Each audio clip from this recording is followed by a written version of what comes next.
金桔是我们生活中常见的一种水果，尤其是到了冬天，气候寒冷又干燥，容易引起感冒、咳嗽、嗓子发干发痒。这时候我们可以多吃一些金桔。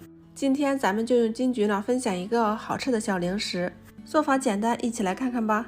这里大概准备了8两的金桔。这个金桔不仅美观，其果实也有丰富的维生素 C 和维生素 A， 它还含有大量的钾和钙。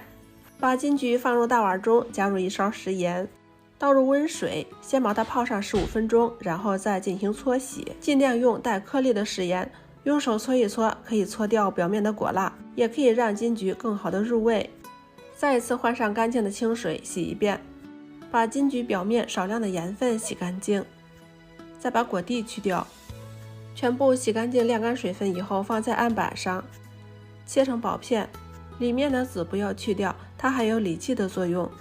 切好之后再放回大碗中。接下来再准备150克的冰糖。这个冰糖咱们尽量不要用这种单晶冰糖，因为这种冰糖里面大部分都是淀粉，咱们要使用这种老冰糖。老冰糖一般都是通过传统工艺加工而成的，而单晶冰糖由于里面的糖分较少，是经过一些化学加工而成的。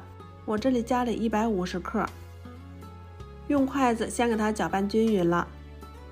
我们可以把它放入冰箱冷藏1个晚上，也可以在常温下腌上5-6个小时，腌出少量的水分，然后把金桔和冰糖一同倒入锅中，开小火，用铲子不停地翻炒，把金桔炒到透明的状态。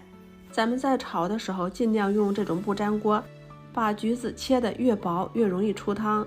我们在炒的过程中不要加入一滴水，炒着炒着它就会自然出汁了。小火慢慢边炒边煮，并时不时的翻拌均匀，直到炒至金桔颜色透明，汤汁浓稠。用铲子铲一下不会轻易掉下来，那就是炒好了。炒好以后放凉，装入提前消毒好的密封罐中，再放入冰箱冷藏即可。做法是不是非常的简单？放入冰箱冷藏保存，放5-6个月是没有问题的。冬天天气寒冷，气候干燥，我们可以每天舀出一点金桔，放入杯子里，接着倒入开水，搅拌均匀，酸酸甜甜的，非常好喝。不仅对喉咙有好处，还能补充维 C 等营养物质。喜欢的姐妹们赶紧收藏试做吧。